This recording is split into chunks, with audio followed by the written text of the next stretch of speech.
Good morning! Isa sa gusto kong subukan sa pagtanim ng kamatis natin ay ang pagputol ng mga old branches ng ating kamatis dito at i-replant natin.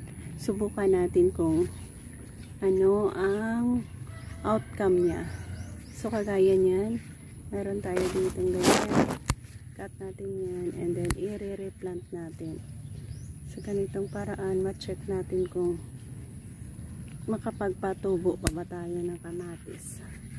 So, ayan, meron na tayo ditong isa. Subukan natin kung magiging successful ba ito. Isa ito sa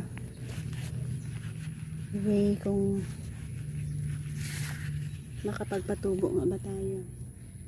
So, ang ating gagawin ay kukuha tayo ng mga yang sibol niya.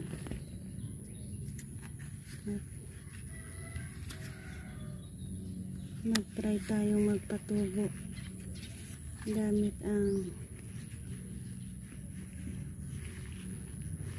ayan, meron na tayong isa, dalawa, tatlo. Kamihan natin.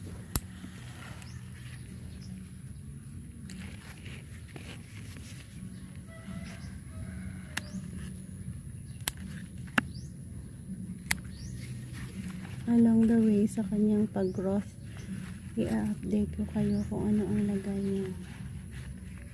So, gagawa tayo dito na check out natin kung ilan ang kaya natin magawa dyan. So, meron na tayo isa, dalawa, tatlo, apat. So, ito yung last na ating itatanim. So, check out natin kung mabubuhay nga ba ito. So, a total of pero maasa tayo dito dahil sa susubukan nga natin. So, meron tayong isa, dalawa, tatlo, apat, lima, anong, pito, walo, siyampu, 11, 12 pot ang ating sinubukang itanim para sa ating crafting tomato na ito. So, ayan. Ayan, ang ganda kasi.